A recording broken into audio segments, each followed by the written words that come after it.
ब्रह्मा विष्णु महेश अजर अमर नहीं है। इनका भी आविर्भाव अर्थात जन्म तथा तिरोभाव अर्थात मृत्यु होती है। प्रमाण के लिए देखिए देवी भागवत महापुराण। ब्रह्मा, मैं, विष्णु और शिव, यह तुम्हारी प्रभाव से जन्मवान है। तो हम तो जन्मवान है, हमारा तो जन्म होता है और मरते हैं, नित्य नहीं है, हम अविनाशी नहीं है। फिर इंद्रादि दूसरे देवता नित्य किस प्रकार हो सकते हैं?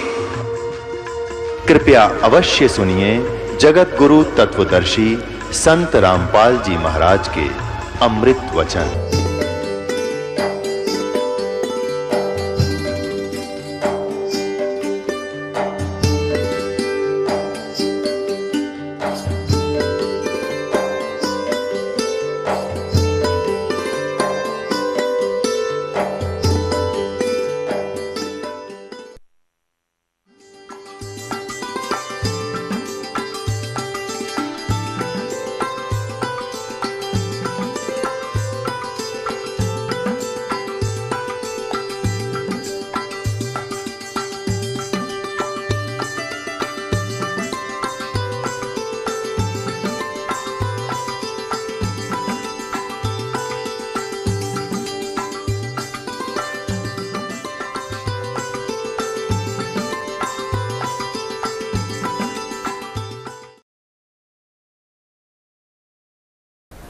परम पिता परमात्मा पूर्ण ब्रह्म सारी सृष्टि के रचनहार कुल मालिक कबीर परमेश्वर जी की असीम रजा से आप सभी पुण्यात्माएं परमात्मा की महिमा सुनने के लिए उपस्थित हुए। सत्संग में आने से प्राणी को ज्ञान होता है कि आप कौन हो, कहाँ से आए हो, आप यहाँ किस उद्देश्य को लेकर जी रहे हो, वास्तविक आपका कर्तव्य कौन सा है, कौन से कर्म पाप दायक हैं, कौन से पुण्यदायक हैं, उन सभी का ज्ञान सत्संग से होता है प्राणी को। तो पुण्यात्मा परमेश्वर पूर्ण ब्रह्म सत्य पुरुष परम अक्षर पुरुष परम अक्षर ब्रह्म कहो, अल्लाहु अकबर कहो, ग्रेट गॉड कहो, इसे कंप्लीट गॉड कहो,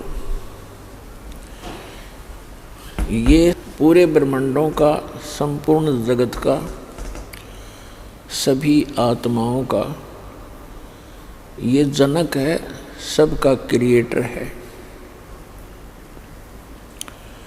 वो कैसा है, कहाँ है, किसने देखा है और परमात्मा की आवश्यकता क्यों है, परमात्मा की आवश्यकता क्यों पड़ी हमें, हम किस लिए परमात्मा की साधना करते हैं, क्या उद्देश्य लेकर करते हैं और क्या उद्देश्य लेकर भगवान की भक्ति करनी चाहिए और क्या उद्देश्य लेकर नहीं करनी चाहिए। ये सर्व जानकारी सत्संग से होती है। पुण्यात्माओं, सर्वप्रथम तो आपको ये ज्ञान होना चाहिए कि आप जी एक बहुत भयंकर लोक में रह रहे हैं, बहुत ही भयंकर लोक है ये। और इस लोक का जो राजा है, यहाँ का जो स्वामी है, मालिक है 21 ब्रह्मांड का, उसको सरपुरुष कहा है। श्रीमद् भगवत गीता अध्याय नंबर 15 के श्लोक नंबर 1 से 4 और 16-17 में प्रभु की परिभाषा वर्णित है सांकेतिक कोड वर्ड्स में। उसमें लिखा है कि संसार में 2 पुरुष हैं, 16वें श्लोक में 15वें अध्याय के। एक सरपुरुष है, एक अक्षर पुरुष है। सरपुरुष ये ब्रह्म है जिसके लोक में आप और हम निवास कर रहे हैं। इसको संतों ने, परमेश्वर ने, कबीर देव ने इसको काल कहा है। और यही गीता का ज्ञान दाता है। और इसने श्रीमद् भगवत गीता अध्याय नंबर 11 के श्लोक नंबर 32 में स्वयं ही स्वीकारा है कि मैं काल हूँ अर्जुन, और सर्व लोकों का नाश करने के लिए अब प्रवृत्त हुआ हूँ, अभी प्रकट हुआ हूँ। श्री कृष्ण जी काल नहीं थे, इन्होंने पहले कभी अपने आप को काल नहीं कहा, और गीता ज्ञान देने के उपरांत उन्होंने कभी अपने आप को काल नहीं कहा। ये सरपुरुष, ये काल भगवान, जिसे सनातन धर्म के ऋषि जिसको ब्रह्म कहते हैं, ये सरपुरुष है। इसको काल भी कहते हैं, ये स्वयं भी काल कहता है अपने आप को, मैं काल हूँ और सबका नाश करने के लिए प्रवृत्त हुआ हूँ। श्री कृष्ण जी में प्रवेश करके ये श्रीमद् भगवत गीता का ज्ञान इसने बोला, जिसमें अधिकतर ज्ञान वेदों वाला ही है। हम सरपुरुष के लोक में रह रहे हैं। तो श्रीमद् भगवत गीता अध्याय नंबर 15 के श्लोक 16 और 17 में 3 पुरुष बताए हैं। एक सरपुरुष है जो 21 ब्रह्मांड का मालिक है, स्वामी है, प्रभु है, राम है, गॉड है, अल्लाह है। और दूसरा अक्षर पुरुष है जिसके 7 शंख ब्रह्मांड हैं, नील, पद्म, शंख, 7 शंख, 7 शंख ब्रह्मांड का वो स्वामी है। उसको अक्षर पुरुष का है श्रीमद् भगवत गीता अध्याय नंबर 15 के श्लोक नंबर 16 में। 16 में सरपुरुष और अक्षर पुरुष ये 2 पुरुष बताए, और दोनों ही नाशवान, और इनके अंतर्गत जितने प्राणी हैं उनका भी शरीर नाशवान है। जीवात्मा किसी की नहीं मरती, वो तो गद्दे की भी नहीं मरती, कुत्ते की भी नहीं मरती। फिर श्रीमद् भगवत गीता अध्याय नंबर 16 के श्लोक नंबर 17 में तुरंत कहा है कि उत्तम पुरुष है तू अन्य परमात्मा इति उदाहरते। ये लोग तरम आविश्य विभर्ति अवय ईश्वर है। उत्तम पुरुष यानी पुरुषोत्तम श्रेष्ठ परमात्मा तो कोई और है इन दोनों से, सरपुरुष और अक्षर पुरुष से। वही तीनों लोकों में प्रवेश करके सबका धारण पोषण करता है, और वो वास्तव में अविनाशी परमात्मा है। अपने आत्माओं श्रीमद् भगवत गीता अध्याय नंबर 15 के श्लोक नंबर 1 से 4 में स्पष्ट किया है। गीता अध्याय नंबर 15 के श्लोक मंत्र 1 और 2 का निष्कर्ष है कि ऊपर को जड़ वो तो मूल मालिक है, कुल मालिक है, पूर्ण परमात्मा है, और नीचे को तीनों गुण रूपी शाखा, रजगुण ब्रह्मा, सतगुण विष्णु, तमगुण शिव जी रूपी शाखा वाला ये उल्टा लटका हुआ संसार रूपी वृक्ष है। और जो संत इसके सभी विभाग बतावे वह तत्वदर्शी संत है। ऊपर को जड़ तो पूर्ण परमात्मा है, सत्य पुरुष है, अविनाशी परमेश्वर है, परम अक्षर ब्रह्म है। और संसार रूपी वृक्ष को अर्थात किसी भी पेड़ को मूल से ही सर्व कुछ प्राप्त होता है, मूल से जड़ से ही उसका पोषण होता है। इसलिए हमारा सबका जो मूल मालिक है, कुल मालिक है, जो संसार रूपी वृक्ष की जड़ है, मूल है, जिसने सब ब्रह्मांडों की रचना की और सभी का वो पालन पोषण भी कर रहा है, वो सत्य पुरुष है, वो परम अक्षर पुरुष है। वही पूजा के योग्य है, वही पाप नाशक है, वही मोक्षदायक है, वही सबका जनक है, सर्व उत्पादक है।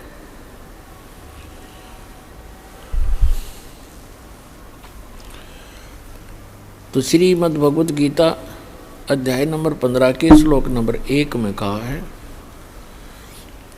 कि जो इसके विभाग बता देगा, भिन्न भिन्न इन भगवानों की सतिथि बता देगा, वो तत्वदर्शी संत है। तो परमेश्वर स्वयं आते हैं वो तत्व ज्ञान बताने के लिए।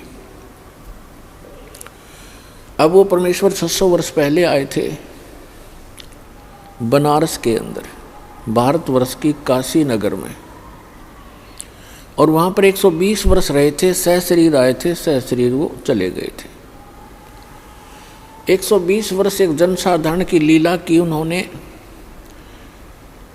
हमारे लिए एक निर्देश दिया, एक एग्जाम्पल कोड किया, उदाहरण पेश करके चले गए कि यदि आप जी ने मोक्ष प्राप्ति करनी है तो इस घटिया लोक की किसी अधिक वस्तु की इच्छा मत करना, ये आपके गले की झाड़ बन जाएगी। घनी संपत्ति और ज़्यादा कार कोठी ये आपको यही घसीटे रखेगी, सतलोक जाने नहीं देंगे। फिर भी परमात्मा ने कहा है कि जैसे आपकी किस्मत भाग्य में परमात्मा ने दिया है उसमें संतोष करना, चाहे वो कितना ही है, उसको अपना ना मानना, ये आपका नहीं है, ये भूल मत करना। परमेश्वर ने बताया है कि काया तेरी है नहीं, ये माया कहाँ से हो, शरण कमल में ध्यान रखो, इन दोनों को खो। ना तो ये संपत्ति तेरी है, ना ये काया तेरी है। जब काया ही नहीं तेरी तो संपत्ति को कैसे तू अपनी मान बैठा। बोली आत्मा, ये कोई नशा है तेरे अज्ञानता का। अब ये अज्ञानता का नशा हटाने के लिए एंटीबायोटिक ये औषधि सत्संग रूपी तत्व ज्ञान आपको डोज पर डोज दी जा रही है। एक दिन आपकी ऐसी भूल मिटेगी, आप बहुत ज़्यादा आश्चर्य मनाओगे इस बात का कि देख कितने मूर्ख बनकर हम एक रोटी के लिए और नकली लोक लाज को मेंटेन करने के लिए हम कैसे मूर्ख बनकर भगवान से दूर बने हुए थे। परमात्मा का वो ज्ञान आपका आधार बनेगा। तो इस लोक में वो परमात्मा आते हैं, तत्व ज्ञान प्रचार करते हैं। और उन्होंने बताया है कि अक्षर पुरुष एक पेड़ है, निरंजन वाकी डार, सरपुरुष वाकी डार और तीनों देवा शाखा हैं, ये पात रूप संसार। एक ही सेंटेंस में परमात्मा ने, एक अमृतवाणी में, एक वाक्य में, एक दोहे में श्रीमद् भगवत गीता अध्याय नंबर 15 का पूरा सरलास कर दिया, पूरा उसमें कंसंट्रेट करके भर दिया। नो सोच लो, बुद्धिमान व्यक्ति को संकेत होते हैं जैसे रावण मांगन गया चून, अर्थात लंक वही बिरून। इस एक चौपाई में सूक्ष्म वेद में परमात्मा ने पूरी रामायण भर रखी है।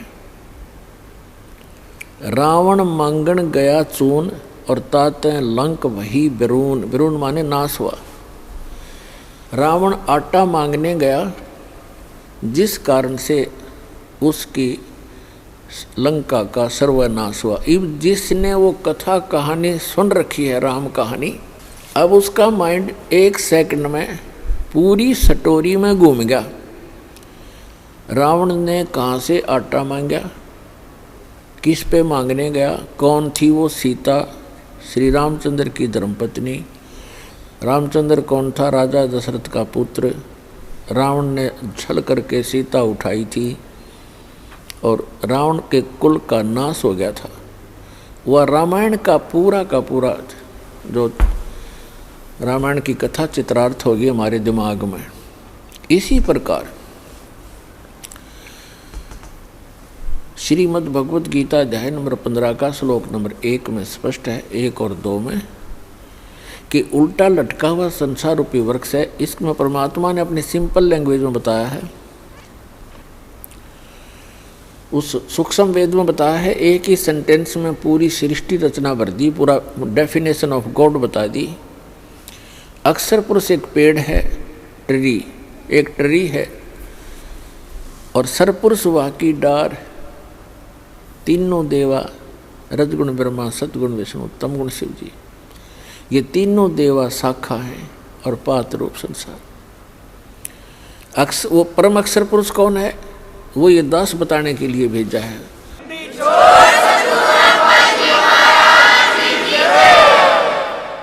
वही है जिसने अपनी द्वारा रची हुई सृष्टि को ठीक ठीक बताया। वो परम अक्षर ब्रह्म है। श्रीमद् भगवत गीता अध्याय नंबर 15 के श्लोक नंबर 1 से 4 का निष्कर्ष है कि अर्जुन, जब तत्वदर्शी संत तुझे मिल जाए उसकी पहचान ये है कि वो इस संसार रूपी वृक्ष के सभी विभाग बताओगा। उसके पश्चात परमेश्वर के उस परम पद की खोज करनी चाहिए जहाँ जाने के बाद साधक फिर लौटकर कभी जन्म मृत्यु में नहीं आते। और जिस परमेश्वर ने सारे ब्रह्मांडों की रचना की उसी की भक्ति करनी चाहिए, और की नहीं। श्रीमद् भगवत गीता अध्याय नंबर 8 के श्लोक नंबर 1 में अर्जुन ने पूछा, आप जी ने गीता अध्याय नंबर 7 के श्लोक 29 में जिस तत्ब्रह्म की जानकारी दी है कि उस तत्ब्रह्म से परिचित, सारे अध्यात्म ज्ञान से परिचित और सभी कर्मों से परिचित प्राणी केवल जरा और मरण से छूटने का ही प्रयत्न करता है। तो वो किम तत्ब्रह्म, ऐसा वो तत्ब्रह्म क्या है जिसको जानकर संसार प्राणी साधक इस संसार की किसी वस्तु की इच्छा नहीं रखता। गीता ज्ञानदाता ने 8वें अध्याय के 3रे मंत्र में उसका उत्तर दिया है कि वो परम अक्षर ब्रह्म है, गीता ज्ञानदाता से अन्य है। तो वो परम अक्षर ब्रह्म ही हमारा सबका जनक है, वही हमारा पिता है, वही हमारी माता है, वही हमारा मित्र है, वही हमारा भाई है, वही हमारा मूल धन है। त्वमेव माता च पिता त्वमेव बंधु च सखा त्वमेव विद्या च द्रविणम त्वमेव सर्व मम देव देव। ये वो परमात्मा है जिसके अंदर ये सर्वगुण हैं, जिनका हम रह कर व्याख्यान सुना और सुनाया करते थे। अभी तक हमें परमात्मा की परिभाषा का ABC का भी ज्ञान नहीं था। अब आपको A से लेकर Z तक ज्ञान हो गया इस तत्व ज्ञान को सुनने से, क्योंकि ये ज्ञान परमात्मा ही बताता है और परमात्मा के बताए कोड वर्ड को, सांकेतिक शब्दों को परमात्मा का कृपा पात्र ही समझ सकता है। 5500 वर्ष हो गए श्रीमद् भगवत गीता, पवित्र श्रीमद् भगवत गीता, पवित्र चारों वेद, पवित्र पुराण आदि सदग्रंथों को रचे हुए श्री वेद व्यास जी द्वारा रचे गए थे। आज तक ना तो Ved Vyas writer of the सदग्रंथ वो समझ सका और ना ही आज तक के विश्व का कोई धर्मगुरु इन पवित्र सदग्रंथों के कोड सांकेतिक शब्दों को ना समझ सका। इस दास पर रजा करी परमेश्वर कबीर जी ने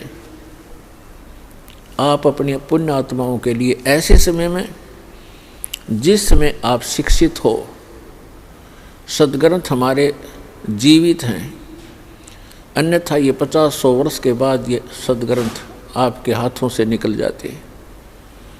फिर हमारे पास क्या आ जाते? हनुमान चालीसा, गणेश जी की आरती, भगवान शिव की आरती, जय गणेश देवा माता थारी पार्वती, हम इसमें लगे रहते हैं। तो पुण्यात्माओं, आज का जो सत्संग है, जो समागम है, वैसे तो सत्संग कोई भी किसी दिन का भी हो अमृत होता है, आत्मा के लिए एक विशेष आहार होता है और असंख्य जन्मों के पुण्यकर्मी प्राणी हो आप, जो आप जी को ऐसे समय में मानव शरीर प्राप्त है, स्त्री या पुरुष का, जिनको सतलोक आश्रम बरवाला जिला हिसार हरियाणा के अंदर आने का और उपदेश प्राप्त करने का सौभाग्य प्राप्त हुआ। लख बर सूरा जूझ ही लख बर सावत दे, लख बर यति जहान में तब सतगुरु शरणा ले। आप कितने पुण्यात्मा हैं युगों युगों के। लाल की कीमत को जौहरी बता सकता है, लाल को अपनी कीमत का ज्ञान नहीं होता। परमात्मा कहते हैं गोता मारूं स्वर्ग में जा बैठूं पाताल। और गरीबदास जी बता रहे हैं भगवान कबीर साहिब की महिमा, जैसे तुलसीदास जी ने रामायण का चित्रण किया था, बोला था, ऐसे गरीबदास जी ने उस परम अक्षर ब्रह्म की महिमा का गुणगान किया हुआ है। इसलिए गरीबदास जी का नाम इसमें साथ आता है। कबीर साहब कहते थे कि गोता मारूं स्वर्ग में जा बैठूं पाताल, गरीबदास ढूंढता फिरूं अपने हीरे मोती लाल। परमात्मा कहते हैं कि मैं अपने हीरे मोती लाल इन पुण्यात्माओं को जो पिछले जन्म के संस्कारी हैं, वो कहीं भी जन्मे हैं, कोई भी कारण बनाऊं उनको मैं खोजता फिर रहा हूँ, ढूंढता फिर रहा हूँ। तो आप उन हीरे मोती लालों में से हो जिनको परमात्मा युगों से खोज रहा है। अब जाकर फंसे हो तुम परमात्मा के।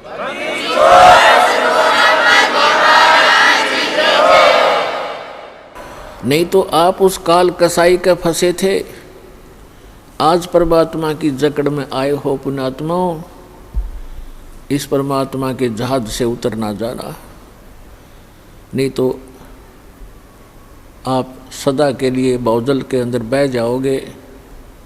असंख्य जन्मों में जा कर के फिर आपका ये दाव लगेगा। इस ऐसे समय में आपका मानव शरीर है।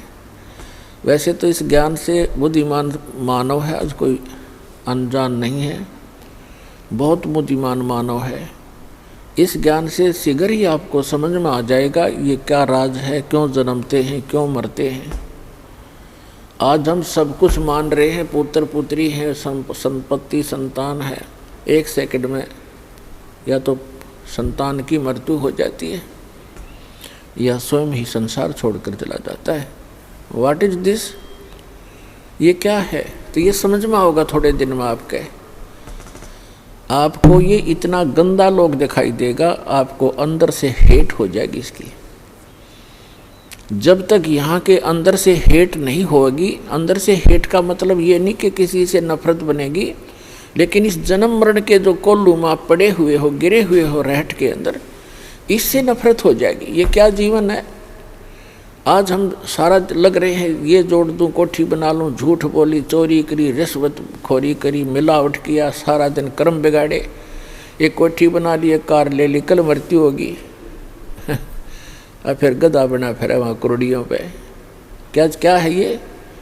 परमात्मा कहते हैं कोट जन्म तन भर मत होगे, कुछ नहीं हाथ लगा रे, और कुकर सुकर खरबा बोरे, कौवा हंस बुगारे। कोटि जन्म तू राजा की, न मिटी न मन की आशा, और भिक्षुकों का दर दर घूमिया, मिला न निर्गुण रासा। तो कहने का भाव ये है कि आप जी को इस लोक का पता लग जाएगा कुछ दिनों में, और फिर आपकी स्थिति ऐसी हो जाएगी कि बंदी छोड़ दयाल जी तुम तक हमारी दौड़, और जैसे काग जहाज का अब सूजत और नेट हो रहे। जैसे समुद्री जहाज के अंदर कौवे बैठकर चले जाते थे, क्योंकि रास्ते में यात्री आहार करते, खाना खाते हैं, पुण्यकर्मी प्राणी होते हैं, पशु पक्षियों को अवश्य कुछ अंश अपने भोजन का डालते हैं। तो कौवे चले जाते हैं जहाज पर बैठकर। रात्रि के समय काफ़ी समय बीत जाता है, काफ़ी दूर निकल जाता है जहाज, सूर्य उदय पर। पुराने समय की बातें हैं, उस समय दिशा सूचक यंत्र जो होते थे इतने एफिशिएंट नहीं होते थे, और वो कई बार इस चुंबकीय चट्टानों से डिस्टर्ब हो जाते थे। समुद्र के अंदर चुंबकीय चट्टान होती है, उनसे डिस्टर्ब हो जाते थे, और जो जहाज के चालक होते थे वो अपनी दिशा और दिशा सूचक को चेक करने के लिए, उसकी जांच करने के लिए जहाज पर बैठे हुए कौवे को पत्थर मार मार कर उड़ने को विवश कर देते थे। और कौवे के अंदर एक विशेषता दी है परमात्मा ने कि वो भूलता नहीं रात्रि में भी तो कौन सी दिशा से चला था, पूर्व से चला था या पश्चिम से चला था या दक्षिण से चला था या उत्तर से चला था, तो वो तुरंत उसी दिशा को उड़कर चलता है, सीधा स्ट्रेट। उससे चालक तो अपनी दिशा की जांच कर लेता है कि हम सही दिशा में चल रहे हैं या नहीं, हमारा इंस्ट्रूमेंट ठीक काम कर रहा है कि नहीं। कुछ देर के बाद वो कौवा क्या देखता है, वहाँ से तो उड़ गया, आगे देखता कोई भी बैठने का ठिकाना उसको दृष्टिगोचर नहीं हो रहा। वो 1500 फुट उड़ जाता है, फिर वापस मुड़ जाता है उस जहाज की ओर, क्योंकि उस जहाज के अतिरिक्त उसको अपना जीवन रक्षक कोई भी नज़र नहीं आता। जहाँ भी देखता है वही डूबने का स्थान है, मृत्यु हो जाने का डर है। एक जहाज ही सुरक्षित स्थान उसको मिलता है। तो पुण्यात्माओं, परमात्मा ने एक संकेत दिया है कि एक दिन आपको कबीर भगवान और ये सतलोक आश्रम स्थान हरीशदास के द्वारा दिया गया ये अमृत नाम और ज्ञान आपको ऐसा लगेगा जैसे परमात्मा कहते हैं, आप फिर ऐसे कहा करोगे, बंदी छोड़ दयाल जी तुम तक हमारी दौड़, और जैसे काग जहाज का अब सूजत और नठौर। इस परमात्मा कबीर जी के अतिरिक्त, इस सच्चे नाम के अतिरिक्त, इस सच्चे ज्ञान के अतिरिक्त आपको पूरा संसार ऐसा नजर आएगा जैसे जहाज के अतिरिक्त पूरा जल है जिसमें बैठते ही डूब जाओगे। भावार्थ ये है परमात्मा का, यदि आप कबीर भगवान को और सतनाम को छोड़कर यदि आप अन्य संत की शरण में जाओगे तो डूब गए। भगवान की भक्ति छोड़कर संसारिक इस काम में लग गए तो डूब गए। तो इससे पार होने के लिए ये राम नाम का जहाज आपने छोड़ना नहीं पड़े, छोड़ना नहीं है। इसके अतिरिक्त आपको जहाँ भी कोई भी क्रिया है संसार के, वो आपको डुबोने की है, तारण की नहीं है। इतनी सी बात आपको कुछ दिनों में हृदय में दस जाएगी और तभी आप भक्त बनोगे। तो परमात्मा ने आके बताया है कि मानुष जन्म पाके जय नहीं रटे हरि नाम, जैसे कुआ जल बिना फिर बनवाया क्या काम। परमात्मा ने आकर ज्ञान दिया है कि मनुष्य जीवन प्राप्त करके जो प्राणी परमात्मा की साधना भक्ति नहीं करता, उसका मानव शरीर ऐसा है जैसे वेल विदाउट वाटर, यानी कूप जल रहित। कितना सुंदर कुआ हो, कूप हो, और कितनी उसके ऊपर चित्रकारी कर रखी हो, उसमें जल नहीं है तो वो नाम भले ही कुआ है पर गुण कुएं के नहीं है। ठीक इसी प्रकार जो साधना भक्ति नहीं करते प्राणी मनुष्य जीवन पा करके, उनका नाम मनुष्य अवश्य है पर गुण मनुष्य के नहीं हो सकते। फिर दूसरी बात यह है कि जो साधना करते हैं एक पूर्ण परमात्मा की भक्ति इष्ट रूप में ना करके किसी अन्य देव को इष्ट बनाकर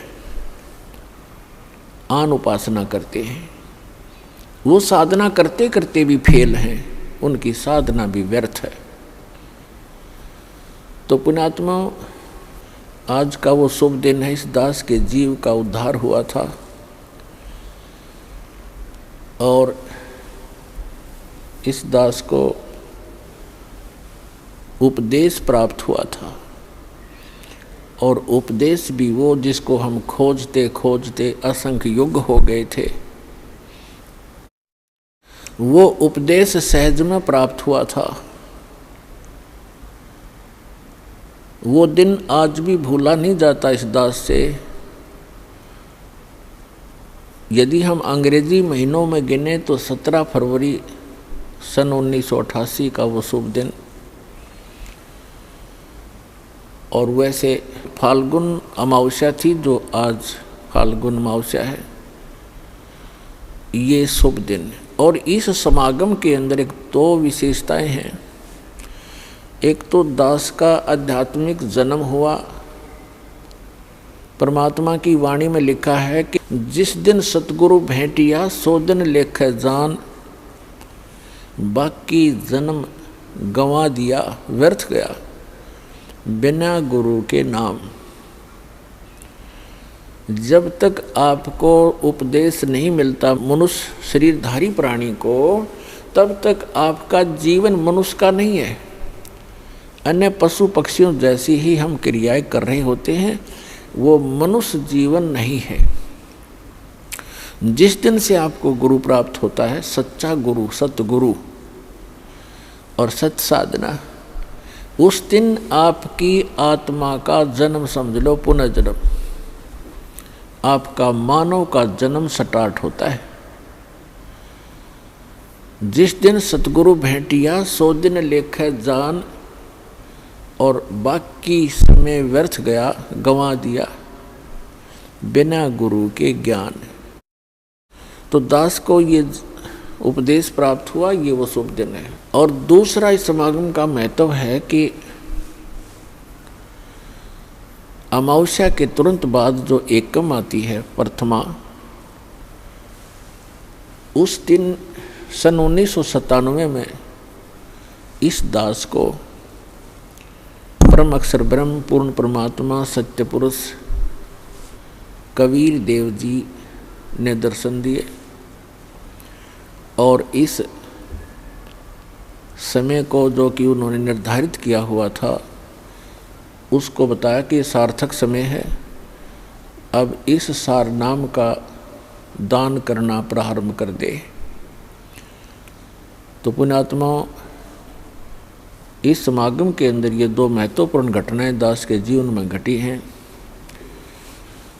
अमावस्या को तो नामदान हुआ दास को, और 1997 की प्रथमा को परमात्मा के दर्शन हुए।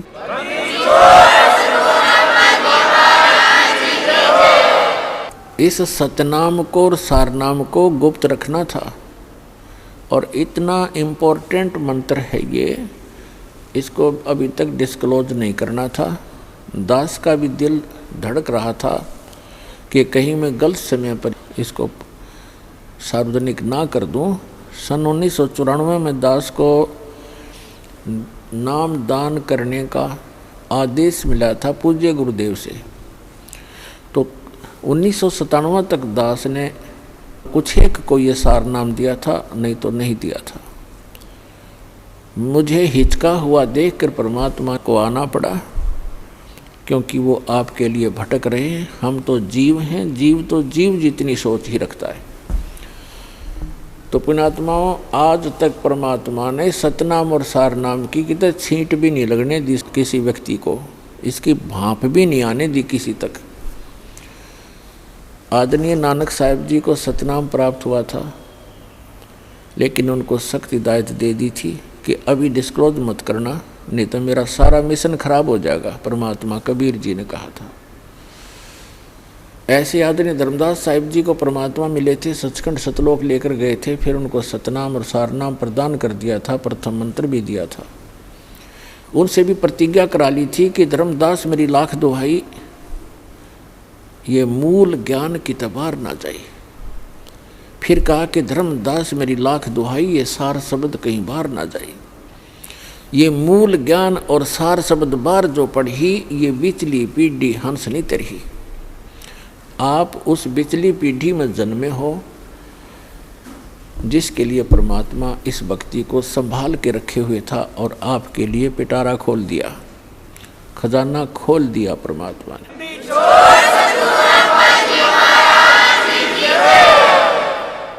आदरणीय गरीबदास साहिब जी को परमात्मा मिले, उनको कंप्लीट स्पिरिचुअल नॉलेज उनके अंतःकरण में फीड कर दिया, उन्होंने फिर वो लिखवा दिया। लेकिन गरीबदास साहिब जी ने किसी को भी ये मंत्र नहीं दिए सतनाम और सारनाम, केवल एक संत को दिए थे। उसको ऐसी प्रतिज्ञा कराते रहे कि आगे किसी को बताना नहीं, आप जाप करो।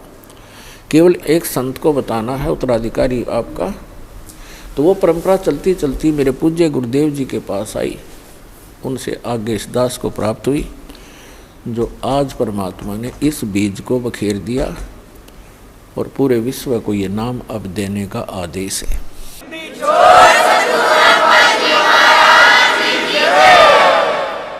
तो पुण्यात्मा, भक्ति करने के लिए, परमात्मा पाने के लिए, आत्म कल्याण कराने के लिए सबसे प्रथम हमारा गुरु होना चाहिए। परमात्मा कहते हैं गुरु बिन माला फेरते, गुरु बिन देते दान, गुरु बिन दोनों निष्फल हैं, चाहे पूछो वेद पुराण।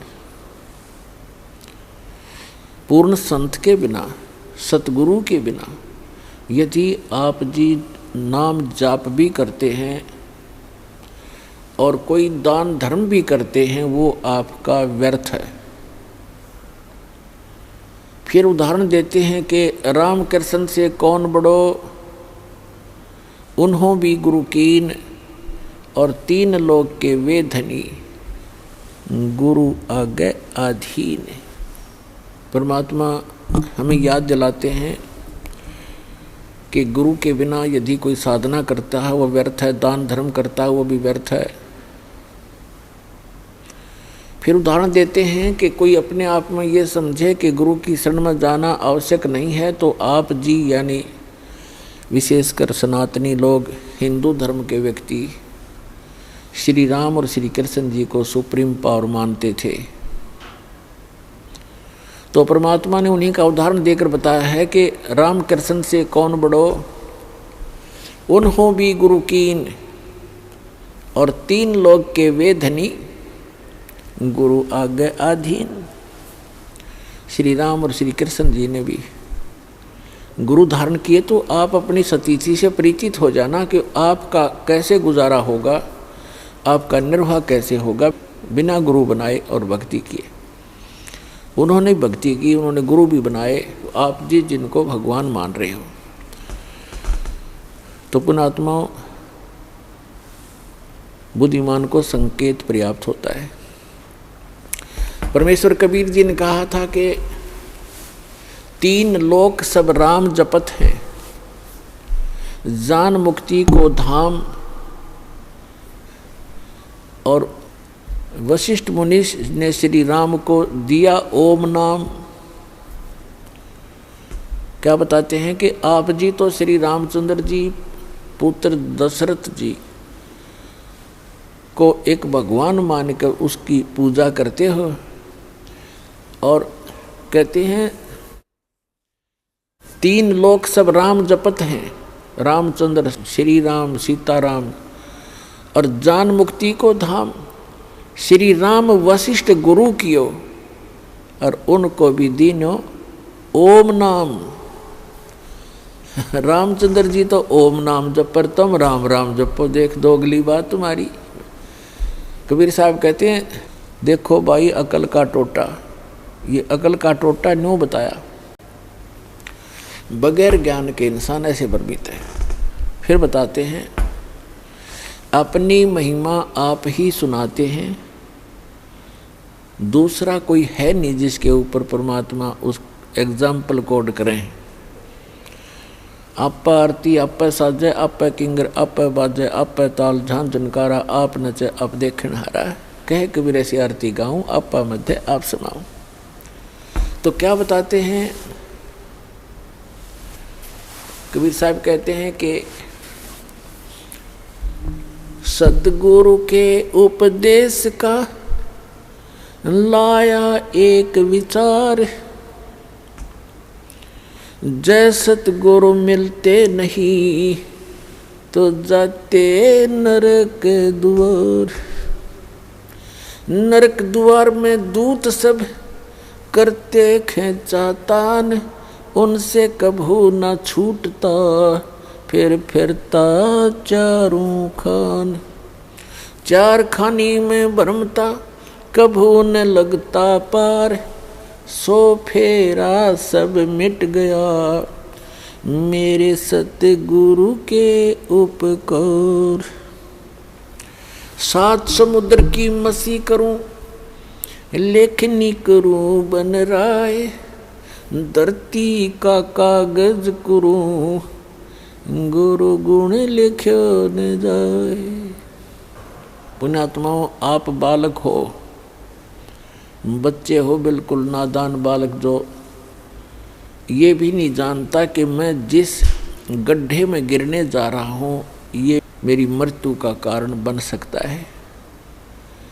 आप ये भी नहीं जानते कि जिस सर्प को मैं पकड़ने जा रहा हूँ ये आपको डस लेगा और आपकी जान का घातक, जीवन का घातक बन जाएगा। आप इतने अबोध हैं, आप ये नहीं जानते हो कि जो बिजली का तार नीचे टूट कर गिरा हुआ है, स्पार्किंग कर रहा है, लूज हो रहा है, उसको आतिशबाजी जानकर वो बालक नादान पकड़ने की चेष्टा करता है और मृत्यु को प्राप्त हो जाता है। तो पुण्यात्माओं, आप जी को जब इस गंदे लोक का ज्ञान होगा, आप जहाँ रह रहे हो, आप जिस माया रूपी सर्प को पकड़ने के लिए सारा जीवन बर्बाद कर देते हो, ये माया रूपी सर्प आपको खा जाएगा। लेकिन परमात्मा की शरण में आने के बाद आपको ये सर्प मिलेगा, लेकिन इसके दांत निकाल दिए जाएंगे। ये परमात्मा आपको धन देगा,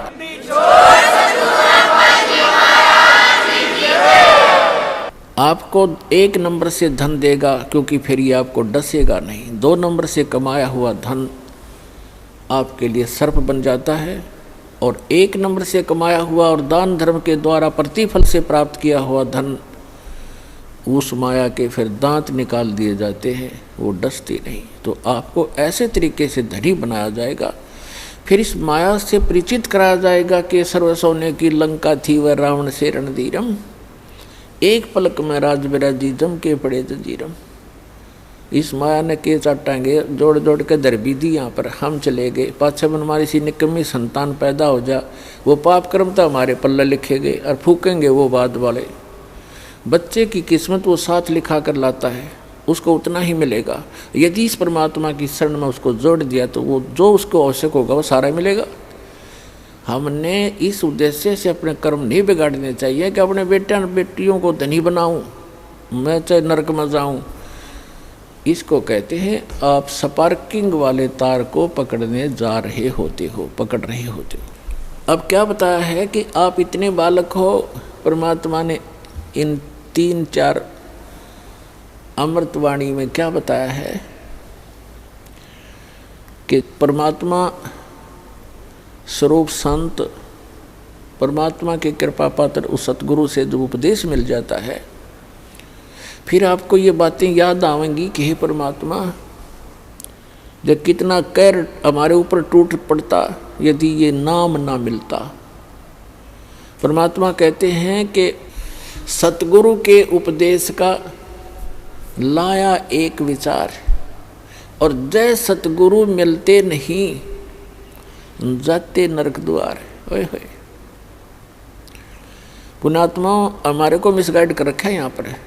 भक्तिहीन तत्व ज्ञानहीन संतों ने, संत के रूप में इन अज्ञानियों ने, कोई तो कहता कहीं स्वर्ग नहीं, कोई नरक नहीं, कोई कहता सतलोक में प्रकाश ही प्रकाश है, प्रकाश ही प्रकाश है, उसमें आत्मा से लीन हो जाती है जैसे बूंद समंदर में।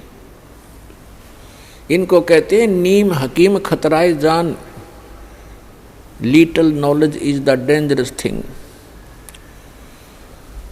अब क्या बताया परमात्मा ने कि यहाँ जो बोले गए शब्द हैं, शब्द स्वर्ग भी है, शब्द नरक भी है, शब्द संसारिक दुख सुख अलग हैं।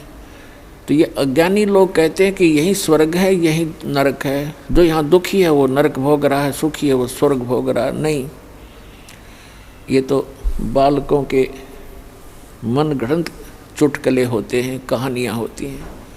सदग्रंथों को आधार मानकर हमने अब पुनः अपना भक्ति मार्ग को सेट करना है, अपने भक्ति साधना को प्रफुल्लित करना है। तो क्या बताते हैं कि सतगुरु के उपदेश का लाया एक विचार, यदि सतगुरु मिलते नहीं जाते नरक द्वार। नरक द्वार में दूत सब करते खेचातान, उनसे कबू ना छूटता, फिर फिरता चारों खान। जैसे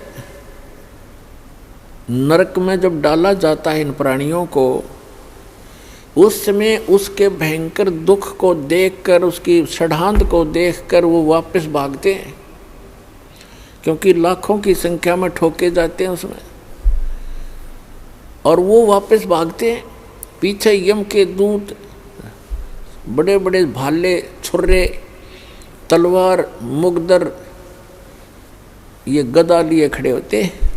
जो वापस भागता उसके सिर में मारते हैं। सूक्ष्म शरीर में प्राणी मरता नहीं, पर दर्द दूना होता है।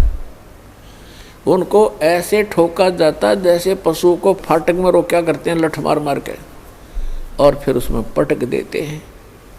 तो वहाँ परमात्मा बताते हैं कि नरक द्वार में दूत सब वहाँ करते खींचातान, उनसे कदे नहीं छूटता, और फिर फिरता चारों खान।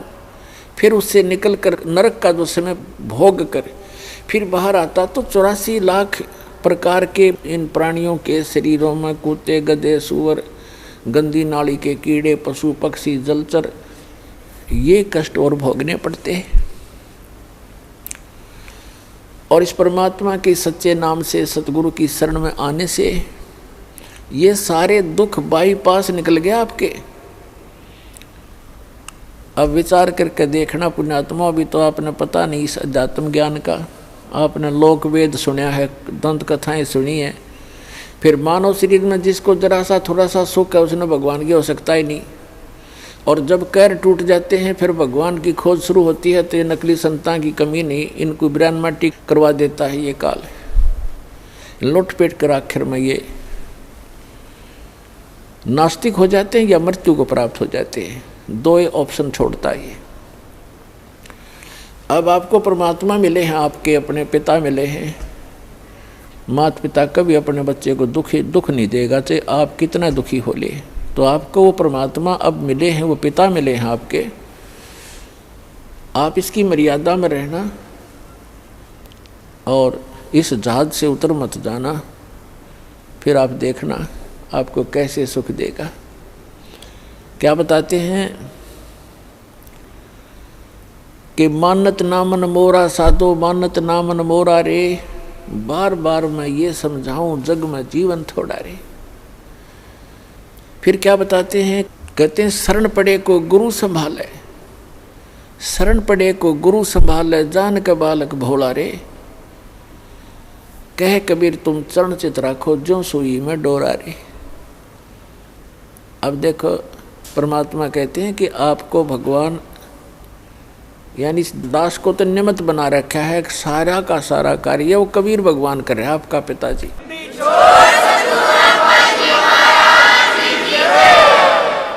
उसके लिए उन्होंने बताया है कि जैसे ये दास एक उस परमात्मा का चलता फिरता एक पावर हाउस है, लेकिन मेन पावर हाउस तो वो खुद है मालिक। वो थर्मल प्लांट है जहाँ से बिजली बनती भी है और आपको हमें प्राप्त भी हो रही है। इससे आपको आगे कनेक्शन मिल गए।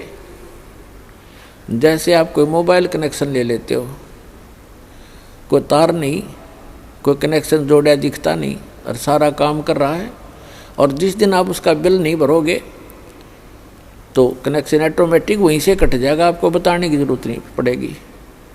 तो इस प्रकार ये दास एक चलता फिरता परमात्मा की पावर का एक छोटा वो समझ लो पावर हाउस, और इससे जिसको कनेक्शन मिलेगा उसके घर में वो पावर आएगी, उस परम पिता की 3 फेस की। और इसकी जो मर्यादा में रहना और इसका टैक्स आप भरते रहना, यानी आपकी मजदूरी करते रहना, दान धर्म करते रहना, या नाम की मजदूरी, राम नाम की कमाई करते रहना, तो आपका कनेक्शन ठीक रहेगा, तो पावर आपके घर पे आपका काम करती रहेगी। और जो पावर से काम होता वो मैनुअली नहीं हो सकता। जैसे पशुओं का चारा काटा करते हाथ से, ऐसे मशीन थी, अब भी है गांव में गरीबों के पास, तो वो हाथ वाला काम तो मैनुअल जितना ही होता है। जब उसमें लगा दी मोटर और पावर का कनेक्शन मिल गया, कट कट कट कट 1 घंटे में ढेर लगा देती है। आटा पीसा करते हाथ से, वो मैनुअल 2 घंटा में जाकर 2 किलो पीसा करता, अरे 2 घंटा में ठोक दे पीट दे 10 क्विंटल आटे को, और हाथ नहीं लगाना, कोई प्रयत्न नहीं, मेहनत नहीं। तो परमात्मा की पावर से जो आपके संसारी कार्य होंगे ऐसे अनोखे से होंगे। आपको अभी तक पावर का कनेक्शन नहीं मिला था, उन नकली पावर हाउसों से तुम कनेक्शन लिए बैठे थे, जो कीकर के लटकर तार बांध रहे थे अपने, और कहे थे पावर हाउस जितने भी संत और महंत और ये आचार्य और शंकराचार्य। तो सौभाग्य आपका कि आपको उस पावर का कनेक्शन मिल गया। फिर इस पावर के काम देखियो आप। ठीक है, ये अदृश्य कार्य होते हैं। इस यहाँ की भौतिक पावर का हमने अलग से दिखाई देता, पर ये भी कुछ दिन में आपने न्यारा दिखाई देगा। आप कल्पना भी नहीं कर सकोगे, ऐसे सुख देगा आपको। और आप किसी को बताओगे, आपको शर्म आओगी कि जान देना हटेगा और मन झूठा बनाओगा, एक झूठ बोल रहा है, और आपका कलजा खटफटन न हो रहा होगा, किसने बताऊं।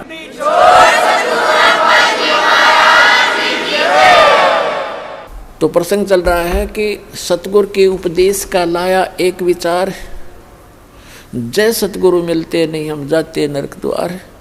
नरक द्वार में दूत सब ये करते खेचा तान, उनसे कदे ना छूटता फिरता चारों खान।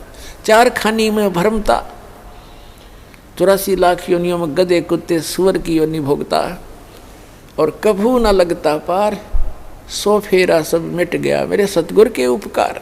होय होय, यानी उस गुरुदेव जी के उपकार से ये सारा मेरा झंझट समाप्त हो गया। गुणात्माओं देखो, उद्देश्य रखना अपने यहाँ से पीछा छुटवाने का। ऐसा ज्ञान बता दिया जाएगा, आपको आत्मा से ग्लानि हो जाएगी पुनर्जन्म की, और जब तक आत्मा में हेट नहीं होगी इस पुनर्जन्म की, तो आपका कभी ना कभी पैर फिसल जाएगा। ठीक है, यदि आप पार नहीं हुए तो आपके पास इतना भक्ति धन हो जाएगा कि आपका हजारों युगों तक तो ये काल आपके पंजे धरती पर नहीं टेकने देगा, और इस पृथ्वी पर बिना मोक्ष नहीं हो सकता। ऊपर तो इसका जबरदस्त भयंकर जाल है, वहाँ आपके पुण्यों का नाश करवाता है। वहाँ देवता बना के, इंद्र बना करके, वहाँ बड़े बड़े आपको होटल बना रखे, नाचना गाना सारा दिन, काम में कोई नहीं, अपनी पूंजी आपकी नाश होती है। वहाँ ऐसे ऐसे इसने जुगाड़ जोड़ रखे, और आपके ही कमाई से अपना यो धंधा चला रहा है, यो 21 ब्रह्मांड चला रहा है। आपके पुण्यों का 10%, किसी रेस्टोरेंट में इसने 15% और किसी में 25% की कटौती यानी कमीशन रखा है। उस कमीशन से ये काम चला रहा है। ये तो एक भिखारी है उस भगवान के आगे, जिसको तुम भगवान मानकर पूज रहे थे ब्रह्म तक। तो पुण्यात्मा यहाँ परमात्मा बताते हैं कि सतगुरु की शरण में आने से आपके ये सभी संकट दूर होंगे, जन्म और मृत्यु का रोग नाश होगा। इसमें प्रथम तो आपको बताया कि गुरु होना चाहिए, और गुरु भी सच्चा हो, सतगुरु हो। तो सतगुरु की जो पहचान आपको बता दी गई है, और जब तक सतगुरु नहीं मिलेगा आपका मोक्ष नहीं हो सकता है। उसके बाद फिर दूसरा आता है कि नम्रता हो। सत्संग में जब प्राणी आवे तो केवल ये उद्देश्य रखे। कैसे? परमात्मा कहते हैं, संत मिलन को चालियो तज माया अभिमान, जो जो कदम आगे रखे वो हे यज्ञ समान। संत मिलन को चालियो तज माया अभिमान, और जो जो कदम आगे को रखे सो सो यज्ञ समान। अब जैसे आप यहाँ आते हो, आप चाहे कितने धनी हो, कितने आप उच्च पोस्ट प्राप्त हो, चाहे यहाँ का प्रधानमंत्री हो, चाहे पूरी पृथ्वी का राजा हो, परमात्मा के मिलने के लिए जब चला, यानी सतलोक आश्रम बरवाला की तरफ जब चला है, कहते हैं संत मिलन को चालियो तज माया अभिमान। और जो जो कदम आगे को रखोगे फिर माया अभिमान से लैस होकर के, रहित होकर के, एक आत्म रूप में, एक दास रूप में आप इधर को प्रस्थान करोगे। आपके एक कदम के रखने की कितनी वैल्यू बताई है, कितना पुण्य होगा आपको। एक अश्वमेघ यज्ञ के तुल्य आपको एक कदम का पुण्य होगा। चाहे आप गाड़ी में आते हो, चाहे अपनी किसी मोटरसाइकिल कार में आते हो, चाहे बसों से आते हो, ये सारे कदम हैं। जैसे किलोमीटर होते हैं तो संतों ने इसको कदमों में मापा है कि वहाँ से यहाँ तक जितने भी आपके कदम रखे गए, जितने कदम बने, कहते हैं उतने ही यज्ञों का पुण्य मिलेगा यदि आप इस भाव से सत्संग के अंदर आओगे। जैसे रोगी होता है, रोगी को ये पता लग जाता है कि दीर्घ रोग है और यहाँ के लोकल हॉस्पिटल के डॉक्टरों ने मना कर दिया है कि आप जाइए ऑल इंडिया इंस्टीट्यूट दिल्ली में। तो वहाँ जब ये डायरेक्शन मिलकर इंसान जाता है तो वहाँ चाहे प्रधानमंत्री हो और चाहे कोई फैक्ट्री मालिक हो, कितना उच्च पोस्ट प्राप्त व्यक्ति हो, उस समय उसको अपनी जान दिखाई देती है, अपनी पोस्ट पद दिखाई नहीं देता। डॉक्टर कहता लेट जाइए, वो तुरंत लेट जाता है। डॉक्टर कहता ये कपड़े निकाल दीजिए, तुरंत निकाल के रख देता है। उस समय उसके नखरे खत्म हो जाते हैं और तभी वो उपचार प्राप्त करता है। जब तक डॉक्टर के आज्ञा का पालन करता रहे, चाहे कुछ भी कहे वैसे ही, जहाँ लेटने को कहे वहीं लेटना पड़ेगा, जहाँ बैठने को कहेगा वह बैठना पड़ेगा, और कहेगा मुंह खोल, सांस तेज ले, वो सारा कुछ करना पड़ेगा। तो तभी वो अपना उपचार करवा पाएगा। तो ठीक इसी प्रकार जब आप सतलोक आश्रम बरवाला की तरफ आवें, संत मिलन को चालिए तज माया अभिमान, और जो जो कदम आगे रखे ओ हे यज्ञ समान, तो आपको इतना पुण्य मिलता है यहाँ आने का। आप क्योंकि संत है नहीं पृथ्वी पर कोई, संत मिलन को चालिए, संत की तरफ चलने मात्र से इतना लाभ है, फिर यहाँ के लाभ होगा वो तो गिनती नहीं हो सकती।